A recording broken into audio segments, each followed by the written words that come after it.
welcome to another edition of Hard and Heavy? Top heavy and hard bodies. What's up, everybody? We're back for the top 10. Top 10 1983. 1983. Hard and heavy metal. Hard and heavy metal stuff. So, we're going to start with number 10. Hopefully we kept these in order. We went back and forth for a while on what should be in this top 10. We both made a top 10 list, basically. Hey, what's with the hat?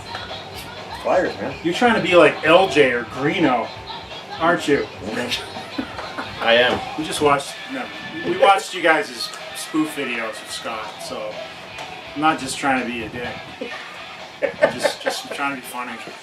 All right, number 10. Like I said, we went back and forth for a while trying to get to this list. This one was not on my top 10, but it was in the top of my list. So yeah, when I saw it, I was like, oh, I love this album. And I love it too, so I had no objections putting it in the top 10. Yeah.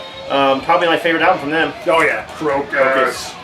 Their most metal release. Oh, no doubt. I mean, they went from more of a hard rock approach. This was straight up. Yeah, they were kind of, people would always make jokes. They were, the first albums were kind of more progressive rock. Yeah. Then they got into the AC/DC kind of vibe. And then with this, they came into their own on this one in a big way. They HEADHUNTER, had Rob Halford guesting on this album, backing vocals. So this is what we got playing in the background. Yep. Eat the Rich and Screaming in the Night got a lot of rotation on MTV. Sure did. Great songs. Then you got HEADHUNTER and Ready to Burn. Oh yeah. Straightforward metal. Yep. Nightwolf's great. Stay Awake All Night is a Bachman Turner Overdrive cover. Yep, correct. And then we got White Din and Russian Winter. Yep, White Din's cool. It's like an instrumental kind of oddball. I always like the photos in the back too, where they got the half skull faces. Yeah, cool stuff. And this is my copy. I actually have two copies of this. Happen to have the recent reissue of this one, Back on Black. Yeah, I just thought it was cool. I'd show it because it has a gatefold. Not that it's a very nice gatefold. It's just a gatefold. Oh, sweet. And it's also on the. You got the stainless steel cross. Oh, it's on the red vinyl. My favorite. Vinyl. Yeah. Red looks good for this one. It looks good in red. Yep. But I had the original black one too, and yep. KROKUS HEADHUNTER. You find these all the time, and it's a great album. I mean, and the reason you find them all over the place is because they sold like gangbusters. The album they did was fantastic. Great album. Didn't like this one from the moment I heard it. Didn't quite get as big as Def Leppard or what was the other one we were looking at, or Quiet Riot. But it was better. It definitely put KROKUS on the map in the U.S., that's for sure. It was a better album as far as, well, I mean, you get different personalities, sure, but we were the heavy metal kids, and, we liked Def Leppard and Quiet Riot, but damn, KROKUS kicked our ass. You got that right. And I was already a fan before that, so just double checking my list here. Okay, we got this out of order, so. Oh, we do? Yes, we do. Oops. No big deal. Okay, a little technical, practical difficulties here. We're just going to try and fix them. I think this might be a little loud. Not that there's anything wrong with that. But we are, we had 50 albums that we were trying to juggle, get in order, and, all that stuff. I mean, we did the other ones alphabetically backwards. That's how anal and organized we were trying to be, because there were so damn many of them. There was. Alright, I think I got it right now. Alright, so that was number 10. Now we got number 9. Number 9. Number 9. Number 9. Number 9. Number 9. We got some accessories to and this was definitely in my, here, I'll switch you. Oh, okay. Whoa. Alright. All for One. We spoke about them several times in the other portions of the video. This is wicked album. Oh, killer album. Precursor to thrash for sure. Precursor to thrash. Legendary tour that took place during this time. Both these albums are out on Megaforce. Kill 'Em All and All for One. Very similar looking album covers. They toured together. Kill 'Em All for One tour. Legendary. Legendary tour. I remember seeing these for the first time together in the same rack, going like, what are you guys doing? Every song in here is just like out of control. It is. We got 12-inch Break the Chain EP. B-sides are Born to Be Wild with Udo Dirkschneider and Inquisitor. Was he also on that one? Yes, he was. Okay. Talk about a scream fest. Oh my god. Born to Be Wild. It is. I'm sorry, there are some great covers. I love Riot's cover, Born to Be Wild, but this one's unique. There's just no other cover you get John Gallagher and Udo Dirkschneider trying to out-scream each other. Exactly. Oh my god. It's unique. That's all I can say.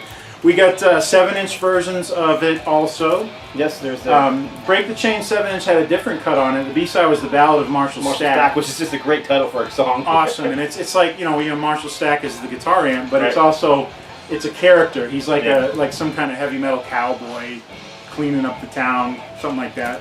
And then what do we have here? We have the Born to Be Wild. Yeah, they're both 7-inch and picture disc with what's on the back? Inquisitor. Inquisitor, yeah. On the back of both of those. Yep. And then cool.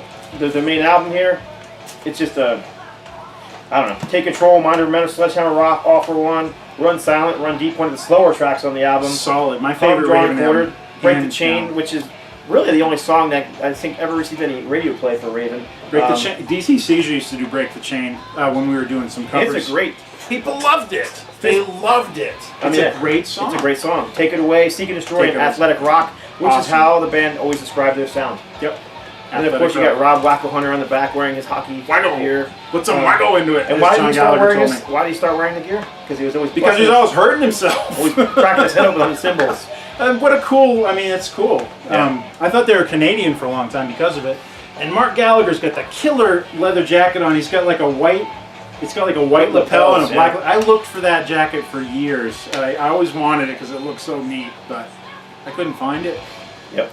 Anyhow, there you go. Number 9. Yeah, number 9. Number 9. What's number 8? Number 8, B. Just double checking my list. Make sure I got the right one. Is that the one? This is the one. Okay. Black Sabbath, Born Again. I mean, saw these guys on this tour. Oh my. I was a huge Sabbath fan before this. Loved the Dio era stuff. I was a huge Deep Purple and Gillan fan before this. That's too low. And marrying the two of them together. Oh wow! I just loved it. I remember because Sabbath was in kind of in limbo at this point. After Live Evil, Ronnie left. Well, Vinny was gone with Ronnie to go and do Dio. So Sabbath. I mean, Tony and Geezer. Even Geezer took off. I remember seeing an article in Hit Parade. It was just Tony and Geezer and like Black Sabbath. What's up? What's the future? Nobody knew. So I remember when I found this album, just going, wow. Not only is Bill Ward back in the fold, but Ian Gillan's with him too. And at the time, Purple and Sabbath were my two favorites. I remember people saying it was blasphemy that the two. And they toured and they did Smoke in the Water live and he played it. I loved it. I saw him at the Spectrum with Quiet Riot opening and it was fantastic. Wow. Heavy album. Yes, terrible production. I don't know. The reissue, the deluxe CD, much better. Yeah, much better. But it never bothered me. It's just raw and nasty and heavy. You got Disturbing the Priest, Zero the Hero. It's just such a heavy, catchy song. Those two are probably the heaviest on the album. Yeah, Hotline, which kind of a dark song lyrically. Yeah. Digital Bitch, another catchy song. Digital was kind of a new word in the lexicon at that point. We weren't quite to that point yet of CDs, but we were like maybe a year or two out from CDs making their appearance. And the cover caused all kinds of waves. Of course, it's goofy as hell. Ian Gillan hated the cover, thought it was goofy. Tony liked it. Hated it. Tony liked it. The story I heard is it was sent as a joke by the artist. Tony took it seriously and liked it and decided to use it. I think I read a similar story that the artist had created it as because he was also working on Ozzy's live album at the time. And it was they saw it as a conflict of interest. So he did this crappy joke cover and sent it to Sabbath, thinking that they would reject it and hire a different artist. Oh, is that what he did? That makes more sense. Instead, they loved it, and this is what you Or get. at least Tony did. And Tony was the final word. Tour shirts had all this on there, and I just remember this. Ian Gillan is still to this day embarrassed by that cover. I mean, it is goofy. It is a bit juvenile, but there's something about it that works for me. The colors, they clash completely, but for some reason it works. I like the red and the purple and the gold, and I love the font of the title and the band name. But I don't know. It is a great album. They also, a couple of tracks on here that stand out for me because I'm really into ambient music are Stonehenge in the Dark, which are the intros to Disturbing the Priest and Zero the Hero. On the deluxe version of this, there's an extended version of Stonehenge, and I can spin that thing all day long. I love the mood that they created with those, and it was kind of an extension of the E5150 little intro to Mob Rules on the previous album. Great stuff. Sad, very good. Okay, we're at number 4. Did we ever check this one? Yes, I did. It is 83? It is 83. That one one came out first. Let's see, I got a list here. We had to make a list because we had so many here. Yeah, this is number 7. Number 7. All right, number 7, the actual one, Melissa by Merciful Fate. Yep. You'd be hard pressed.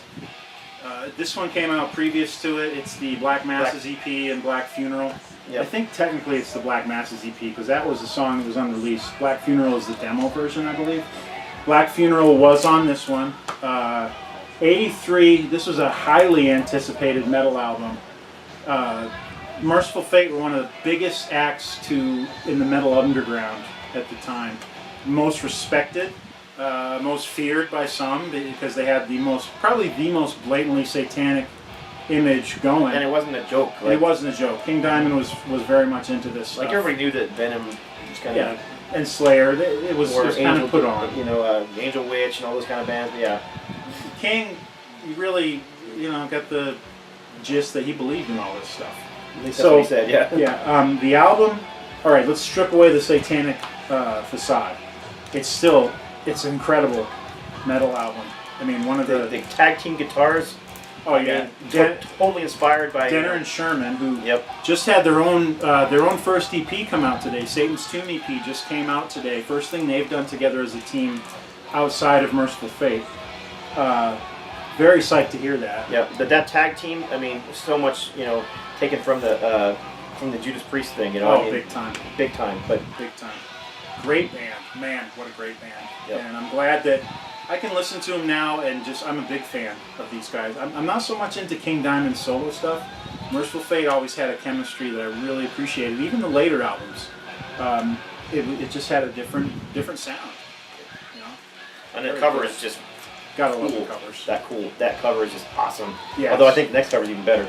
This was not the original cover of this either. There's another cover.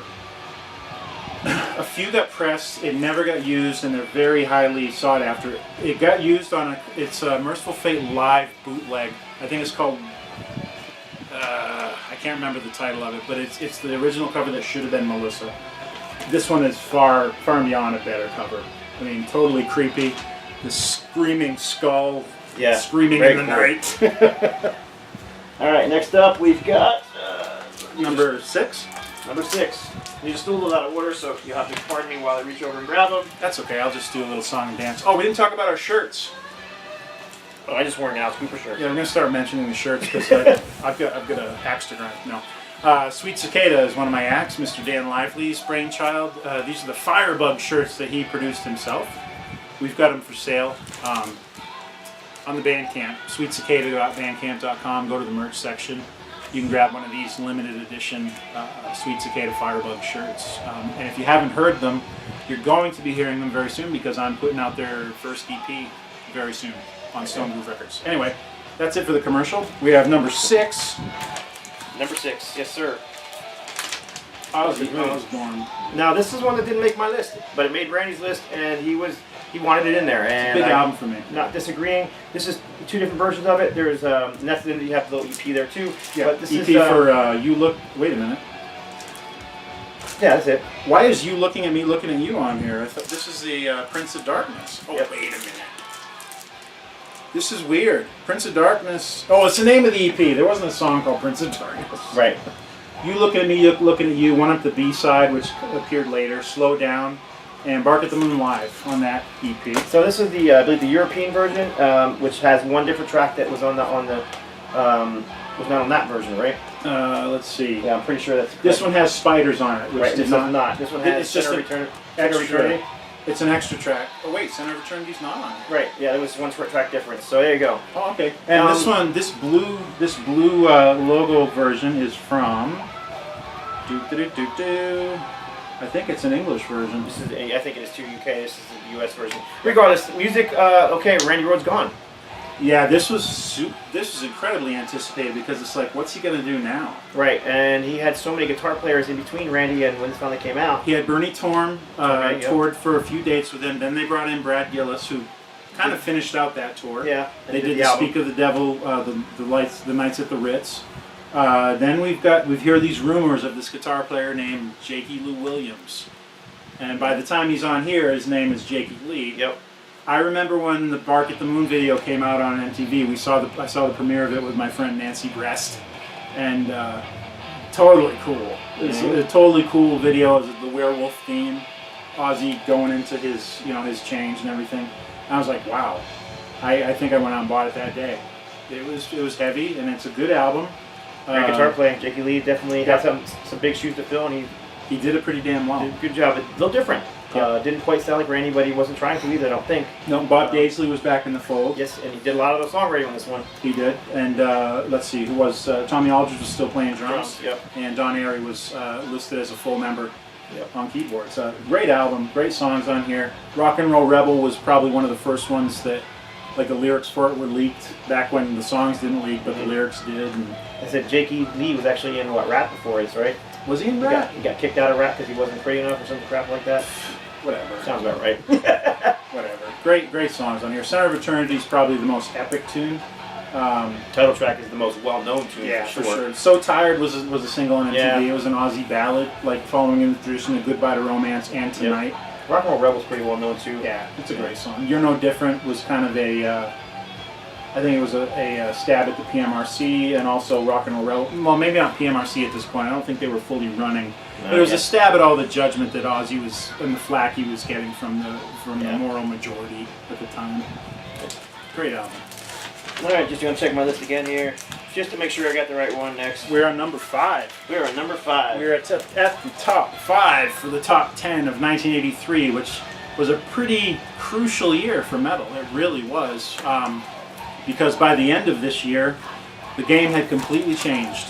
Yep. And you're going to know why in a few albums, but we still got our feet pretty firmly planted in the traditional metal. And there's a lot to show here. This band went from obscurity in New York, trying to make it big in the UK during the new wave of British heavy metal movement, and actually became part of that movement because of being out there. We got Twisted Sister, You Can't Stop Rock and Roll, their second full-length album. There was not a Twisted Sister album that had a bigger impact on me than this one. Yeah, but more importantly, the singles that they released. Exactly, the singles from this album, I love it. I love this album. Don't get me wrong. It's my favorite. On here. My personal favorite. By the way, this is the U.S. pressing, and this is a very different looking UK pressing, and the backs are very different too. Yes. But what we have, singles. This came out before the album. This is the I Am I'm Me 12-inch. Yeah, I Am I'm Me was a great song, but the 3 live tracks recorded from the 2 legendary nights at the Marquee. And believe it was March of '83 or '82, I can't remember. Wow. Yep. These blew me away because they were my introduction to the man, Dee Snider, and his legendary. The banter was almost as important as the music itself. His legendary raps and his genius artistic manipulation of the common cuss word. The guy could cuss like no one, and he could do it without even offending you. He was so good at it and he still is. Yep. He still is. The guy, it's an art form the way that he cussed. It's only rock and roll. Yeah, oh yeah. Only rock and roll. That is the seminal, the best version of ever. Yeah. Yeah, it's killer. And they did the same thing with the Kids Are Back EP that came out. They had 3 more cuts on there that were just as much fun. Now the live cuts were from the Under the Blade album. Right. And then there was the singles. Yeah, they had 12-inch and 7-inch singles. The 7-inch singles had different live cuts. Right, so this had Shoot 'Em Down. Sin After Sin on that one. Correct. And then with You Can't Stop Rock and Roll, the 12-inch had 3 unreleased cuts from the album, which was Feel the Power, 4 Barrel Heart of Love, and One Man Woman, which are included as bonus tracks now. On the CD versions. But the 7-inch had 2 more live cuts, and what they were Slade covers, Let the Good Times Roll and Feel So Fine. And this whole sleeve has got black and white pictures of rock and roll icons, the Stones, Cream, Hendrix, Alice Cooper, Janis Joplin, all the people that Twisted Sister knew and loved. And this folds out into a big You Can't Stop Rock and Roll poster as well. And was it all people that had passed too? Is that what it? Let's see. Alice Cooper's now. Nope. Brian Jones, Hendrix, Janis Joplin, they were all gone. And there's more, but that picture of Alice, that's obviously, Dee's hero and killer picture of him, by the way. But then there was the album, which was even better. And the title track, awesome. And the video, I love the video for that song. I just couldn't stop watching it. Is that the one where they're riding around? They're riding around in the car, and the guy had headphones. Oh yes, yeah. But that song is actually an old song written before Under the Blade. You Can't Stop Rock and Roll, they were playing live before they went to Europe. They were playing the clubs out there. There's many bootlegs with them playing that song. Yeah. Why it didn't get included on Under the Blade, I have no idea. Because it is just a badass song. It's just as well because it was the centerpiece of this album. Yes, it was. On the back side of the American version, you've got the kind of the split personality that Twisted Sister had. You've got the makeup version, which the Twisted Sisters. Then you got the denim and leather guys. Street version, yeah, the street version, which they turned into a different version of the band in later years called Bent Brother, and they would play pretty much exclusively all this early material when they would perform as Bent Brother in the denim and leather clad. They no longer do the makeup. Nope, they just recently quit that. Yeah, they do that no longer. For me, I mean, this whole album is awesome, but there's one song on here that is it was a life-changing album, a life-changing song for me. It was Ride to Live, Live to Ride. There you go. 1983, I think it was around Christmas time. I was living in California. I was 15. I was suffering from my first broken heart from my first love, and I was not taking it well at all. And I remember Christmas morning, I was just bummed. As bummed as I could be. Everything sucked. It was like every Christmas up to that point was killer. My 15th Christmas sucked ass completely. I think I woke up and I just crying, blah, blah, blah, blah, blah. Yeah, that's right, I cried. Ride to Live, Live to Ride came on. I was just spinning this album because I had it. And I had just gotten it recently. Ride to Live, Live to Ride came on, and I started feeling better. I don't know what it was about the song. I wasn't a motorcycle rider at the time. I am now, but there's something about that song that just completely got under my skin. My buddy Chris can attest to the fact that Twisted Sister probably saved his life.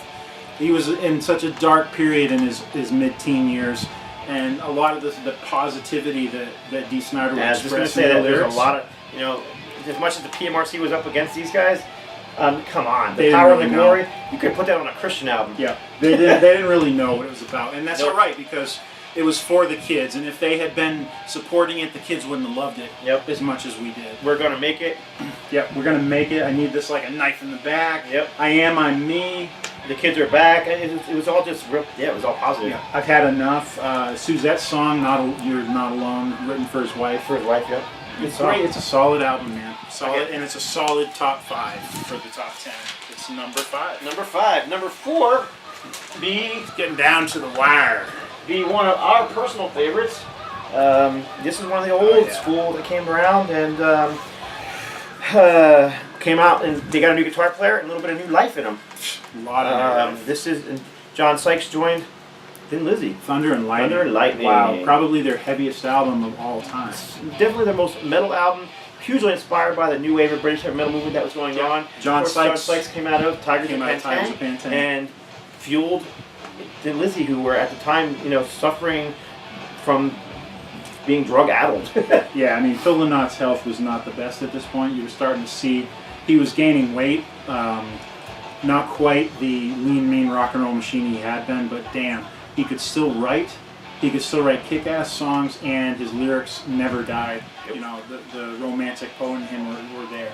I mean, heaviest cut, probably Cold Sweat. Cold Sweat, or Thunder and Lightning. Yeah, Thunder and Lightning was pretty. Yeah, the Cold Sweat. That's a cool, slow, double 7-inch. It comes with a couple live tracks. Cold Sweat and Bad Habits, 2 of my favorite cuts off Thunder and Lightning. And then Angel of Death live. And Don't Believe a Word live. Angel of Death's a great song. And we got Darren Wharton being featured as a full member on this, yep. which he added so much to these Renegade and Thunder and Lightning. He's actually pictured on the back of here too, right there. Yeah, it's hard to see, but he's up by the disco ball. So Scott's got the American version, and I've got I think it's a French one. It's on, or a Spanish one. And I like it because it has the original logo on it, which this one doesn't. Yeah, it's a little bit different. Regardless, he also had the mellower tracks, the more somber tracks.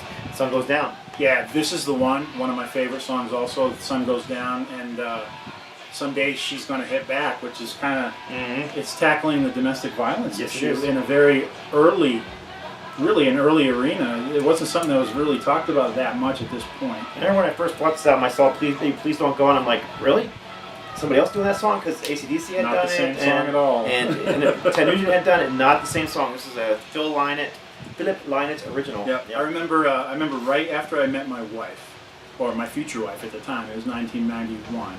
This was an album I was spinning a lot, and the song "This Is the One" kept playing in my head. It was just like, I feel it, I know it, I touch it, I see it, I can feel it in my bones. This is the one. And it was like, it was almost like it was telling me that this woman was my wife. And that's just an aside. Yeah, that's just like a personal. And then what's up the cover, which is cool. Yeah, it is. It's almost like a reversal of the Lady of the Lake handing Excalibur to King Arthur. It's like the Phil Lynot's bass has been. It's like the sword and the stone, but it's more like the bass in the gravel being struck by lightning, and then the metal hand is reaching up for it, kind of a thing. And guess who this was produced by? Chris Sangarides. This is I think the third album this year we've shown by him. So he's all over the place, man. All right, so what are we on next? And check my list just to make sure I got the right one. Number 3. Oh man, are we coming down to some big ones? Yeah, this one's. This one might be my favorite of this lineup of the band. I think it is. I think for me too. Well, let's just show it. Peace of Mind, Iron Maiden. Boy, this was a big album this year. I mean, I was in California when this came out. I was around a lot of metalheads in the Bay Area, and this was a huge, huge album. It was one of the first Iron Maidens I bought. I might have had Number of the Beast. I don't remember. It doesn't matter. This one is the one that has Bruce Dickinson on it. The one that still to this day is the one I'll pick out if I feel like hearing some Dickinson Iron Maiden. Yeah, you know, that's the first one I go to as well when I want to hear some Dickinson Maiden. It's just I was in high school when this came out. I was already a huge Maiden fan, and this thing just blew me away. The original one with the Dino label. This is the one I had when I was a teen. There's a couple of singles off there. There's a Trooper, which is a fantastic song. B-side, Cross-Eyed Mary, which is a killer cover. And you got here's the Flight of Icarus, so I've got the Fire, which is a Montrose cover. The second version that they did, because they did one with Paul Di'Anno too. That's right, you're right. And then this album, the songwriting is so strong on this, so much more so I think than Number of the Beast. Wow, I'm hard pressed to find a favorite. Flight of Icarus was the first song I really dug, and it was probably the first single. It was the first Maiden I bought was the Flight of Icarus EP. That was the first Maiden I bought. And I dug it, but then from there it just got better. The Trooper was the second single. Where Eagles Dare, Revelations, killer song. Boots on. There's just not a Die with Your Boots On is one of my favorite Maiden Dickinson cuts, because the best part about that one was it was a big fuck you to the whole witch hunt that was going on in the religious right community during the 80s with metal. It sings about. I was a kid that was I had a lot of fear because of all of the nuclear crap that was going on. I remember my family watched that movie the day after, which was an attempt to educate families about the dangers of nuclear war. But what it really ended up doing was traumatizing the kids. My sister couldn't sleep by herself for a week. She slept with my parents for like a week or 2 weeks at least after seeing that movie. Me, I turned to the metal. Ronnie James Dio, Stand Up and Shout, and Die With Your Boots On were two songs that got me through that scary part of life. You know, I was a 15-year-old kid. I didn't know what the hell was going on. You know, we've got nuclear war on the one hand, we've got the extreme religious preachers on the other saying the end of the world is near and blah blah blah. Well, this is a song that completely was in the face of all that, and it gave us a little bit of power back. You know, when we felt completely helpless in who we were as kids. Yep. You know, metal was a huge part of our life, and to me, a gift from God. Yep. Even though people were reviling it, and the religious right were saying that it was of the devil, for me, it was of God, and I can say that now. Killer cover too. Derek Riggs painted it. Showed Eddie without his hair for the first time. Finally, Eddie's being treated as a villain that he was. He had his head, his brains removed, and then the inner sleeve, which we're not going to show just for saving time. The band was eating brains. Eating brains, yes. So. And we got scripture on the back, just like we did on Number of the Beast, which was the Revelations 13. This is another one from chapter 21, verse 4. It was a little bit altered. And God shall wipe away all tears from their eyes, and there shall be no more death, neither sorrow nor crying, neither shall there be any more brain. The original scripture says pain. Hey, you remove the brain, you're probably going to remove the pain anyway. For the former things have passed away.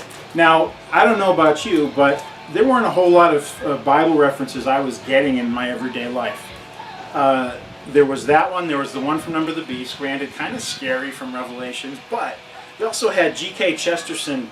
I believe it was the O God of earth and altar, bow down and hear our cry, our earthly rulers falter, blah blah blah blah blah. It goes on and on. But a Christian writer, and they're singing one of his quotes on the song Revelations. But yet these guys are reviled as devil worshippers. I don't get that. Yeah. It's like, you guys aren't even listening. You're looking at the pictures and making your judgments. And it still goes on today. It's still the same. Still goes on, unfortunately. Yeah. Number two, we're almost there. Number 2, what the hell was number 1? It's got to be... Oh. Yep, number 2. This one could have been number 1 easily. This one rocked my world big time. One of the best metal albums of all time. Oh, this is Dio. Holy Diver. Saw them on this tour I did at too. the Tower Theater. Twisted Sister opening on You Can't Stop Rock and Roll tour. I was blown away. One of my early concert experiences that I remember, where I was able to go somewhere on my own as a kid. Yep. Went with my buddy Tony Lee from Heathens Rage. Wow, Yep. what a show. And I had a similar experience. I saw, it was Dio, Y&T, and Dawkins at the Long Beach Arena. And it was December 1983. It was either just before New Year's or just after. I can't quite remember. But me and my buddy Chris Alanak, who was my metalhead we got some friend. singles too. Oh yeah, we got singles. He was out visiting from Maine. I was living in California. Went to Seal Beach to stay with relatives. We ended up catching this killer show. We were both total Dio fans from the Heaven and Hell Mob Rules albums. Same here. And Rainbow. And Rainbow, exactly. And this album, oh my God, Dio took it up. How could you take it up a notch from Heaven and Hell and Mob Rules? But he did. But it's very different too. Totally. Bands. Jimmy Bain from Rainbow. Jimmy Bain from Rainbow. We've got Vinny Appice from Black Sabbath, who also played with Sabbath. Playing Sabbath in that. And newcomer Vivian Campbell, who was a new wave of British heavy metal style guitarist. Played in, oh, come on, don't fail me now, Sweet Savage. That's it, Sweet Savage. Yep. Sweet Savage he came from, and wow, out of nowhere, out of left field, this kid is ripping it up on the guitar. And I remember Rainbow in the Dark got tons of airplay on MTV.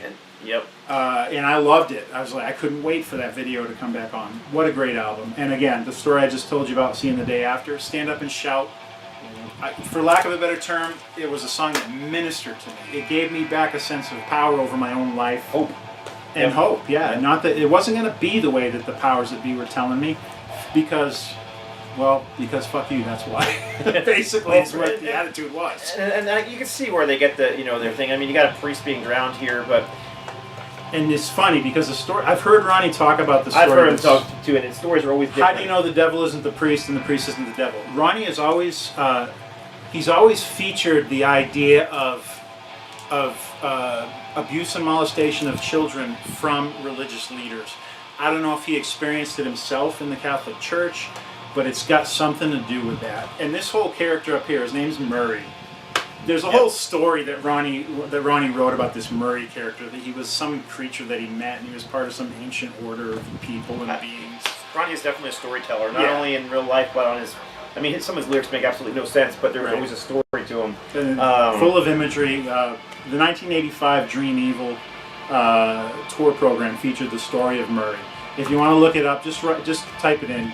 Ronnie James Dio, Murray story. And you can read it. I don't think there's a song on here that they weren't playing live at one point or another either. Holy Diver, Gypsy, Caught in the Middle, Don't Talk to Strangers, Shame on the Night, Rainbow in the Dark, of course, Straight Through the Heart.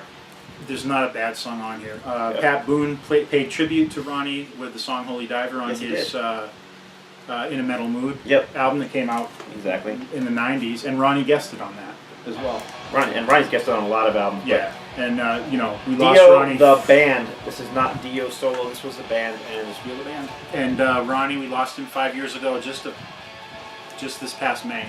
Yep. To stomach cancer, I believe. Yeah. Yep. I mean, the guy, his contributions to rock and roll and heavy metal cannot be overstated. Nope. The guy had been doing it forever. Ever. I mean, not even going back before, but you got Elf and Rainbow and Black Sabbath and Dio. And before that, we had Ronnie and the Prophets, Ronnie and the Red Caps. It was like doo-wop. I mean, he was doing it when rock and roll was still rock and roll, you know? Heaven and Hell, of course. And I mean, Ronnie is up there in the Parthenon. There's just no denying that one. Love you, brother. All right, well, this is the last one we're going to show because this is number one. Here's the game changer. It all changed. This album, I heard it when it was a brand new album, and it just knocked me out, man. I couldn't believe it. Nothing else I couldn't believe it. That we knew of. Ready? It's Kill 'Em All. Yeah, I know it's Metallica and everybody likes to make fun of them these days, but you know what? Once again, 1983, everything beyond it, let's just wipe it from your memory. and this is the first time you're hearing Kill 'Em All. Do you remember? I do remember. I remember it well, and I remember hearing Fast as a Shark and being like, then we heard this. Then we heard, what's the first song I heard? First song I heard was Seek and Destroy. My first song was Whiplash. Anesthesia first and Whiplash, and I remember just being like, what the? How can it can't get any heavier or faster than that? Yeah. I mean, of course it did, but at the time we didn't know that. Right, but just a year before I had heard, the Accept song and thinking that was one of the fastest songs that you ever heard. And then you got this, and it was like, wow. The whole game changed. Little did I know at the time how influenced by the new wave of British heavy metal this actually was. This is Diamond Head on steroids almost. And I've heard James say that they were influenced by the two heads, Diamond Head and Motorhead. Yep. And that was basically what Metallica was. Yep. But stateside, I didn't really know who Diamond Head was at this point. No. And I heard this, and I was just like, wow. And I got into Diamond Head shortly after this came out. I saw Megadeth in '84 in a club. Dave had a Diamond Head shirt on, and I thought, what a cool looking logo, and I've heard of that band. I'm going to go check them out. Yeah. I picked up Borrowed Time. I had never heard Metallica doing Am I Evil yet. And I got into Diamond because of Metallica and the Garage Days EP. Yeah. Yep, but regardless, you got these pimple-faced young bucks on the back. But look how friggin' mean they were. I saw that, and I was so intimidated by that picture, man. I just thought they looked cool back in the day, and they did. They were had totally a brand new record label taking a huge chance on them. Yep. The Zazulas, who owned a record store in New Jersey that I used to visit and go to, which was called. I keep thinking Rock Dreams, but that's not right. Old Bridge. No, Old Bridge Militia was the kind of. It was Crazed Management. Was it something Heaven? Was it Rock and Roll Heaven? There you go. That's it. Yeah, Rock and Roll Heaven. That was what it was. The other record store I said was the label that Heathen's Rage label came out of that other record store. So Old Bridge. No, Old Bridge was the militia that was in the store. Oh. That was just a group of metalheads that were around that area that called themselves that. Anyhow, we digress. I mean, there's so much you could say about this album. One of my, I remember buying it and just thinking, how does he sing that way? It was the grittiest metal voice I had heard. I mean, you got Udo, but he was doing the high pitched screamy thing. Right. James, it was like sandpaper. And it was like, ha! Yeah, it was raw, just like, wow. raw from the fruit. Yep, and exactly. Today you hear the death metal growls and all that stuff, and this seems tame by comparison. But in '83, nobody sounded this way. Nope, nobody. Maybe Paul Bailoff and Exodus did, but they hadn't really hit yet. And then I remember Anesthesia, finding out that was actually a bass solo, and I was like, bass solo, take one. Yeah, they're like, what? No, but who did a bass solo? Who did a bass solo and did it like that? Yeah, not since Geezer on the first Sabbath album had anyone. And little did we know how much Cliff was into Sabbath, and really James too. Kill 'Em All. I met these guys. I was living in the Bay Area at the time. These guys were touring with Armored Saint. Armored Saint. Actually, we forgot that one. No, I don't think it was. We didn't. It came out the same time. We'll check. All right, Armored Saint EP might have come out at the same time because I met Armored Saint and Metallica the same day. Again, at the Record Exchange in Walnut Creek, California. I got signatures from all these guys, including Cliff. Little side note, Cliff signed his Brain Death with an arrow pointing to the hammer. And, kind of a spooky little occurrence. He was killed 3 years later when the bus crushed his head. And, weird. But I had that album with those signatures. I was very proud of it. And then I hit a point in my life where I was trying to be super moral, and I sold it. And it's the one thing that I regret getting rid of that I can't get back. Yeah, I met the guys. I didn't just buy it signed. I met the guys. Right. And they signed it for me. And the thing about this album is thrash after this became a thing. Yeah. And it wasn't actually called thrash here. They were calling it speed metal or power metal at the time. By the time Ride the Lightning came out is when then it was called thrash. Thrash was more of a term they were using for like a hardcore sound before this. Regardless, the point is, after this there was just waves of thrash metal bands coming out. It was waves and waves and waves. Huge. Now there was Exodus before these guys that were out there, but they didn't have a record out. And there was Slayer running around. Of course, they had the album out come out the same year, but it was after this one as well. And Slayer was a different sound. Way different sound. There's nothing quite like this in the thrash metal realm where there's just this raw, youthful energy. That's what you capture here, and it's very roughly recorded, but it works. That's what totally worked. Yep. I mean, you could hear the No Life to Leather demo that came out the year previous. in which Ron McGovney and Dave Mustaine were still in the band, which is a totally different band, totally different sound. It sounds kind of weak compared to this, but still, all of that energy. Dave Mustaine's guitar riffs are all over this album. Oh yeah. He's still got. I'm pretty sure he's still got credit. He does get song credits for at least 3 or 4 songs on here. Jump in the Fire was all him. Oh yeah. Phantom Lord was him. Metal Militia probably, and definitely Four Horsemen, even though they changed it drastically. But this, I mean, this is a huge milestone in heavy metal that cannot be ignored. Yep. We talked about that left and right turn. Yeah. Here's your right turn right here. Big time. Yep. So right turn Clyde, because this punched me right in the face. Yeah, I think it punched us all in the face, knocked us all out, and then we got up and started thrashing around. It did. So there you go. That is our number 1 1983 album. And that was a marathon video. Don't know how many parts it was ended up being, but I really hope you enjoyed it. I hope you'll definitely leave us a thumbs up and talk some metal with us. Check out Randy's record label. Please, StoneGrooveRecords.net. You can get to everything we offer there. You can get to our distro, which we have a ton of CDs in there now. You can get to our Bandcamp if digital downloads are your thing. You can get to our merch store, which we have tons of t-shirts. This is one of them. T-shirts and buttons, very highly collectible. There's some good music on this label. There's some straight up metal. There's some straight up stoner and doom. Yep. We go into experimental and ambient noise a little bit, but it's just, there's something for everybody. Please check it out. Yes, please check it out. So that's it. Hope you appreciated this endeavor that we did. Yeah, man. And this was a marathon. This was a marathon More video. so than 82. Yep. And I'm already nervous for 84. All right.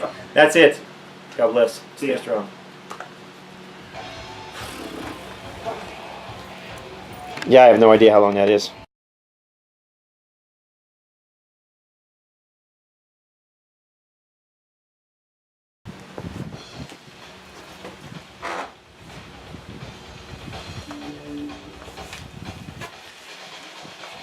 Can I? Ah! Get it caught? All right.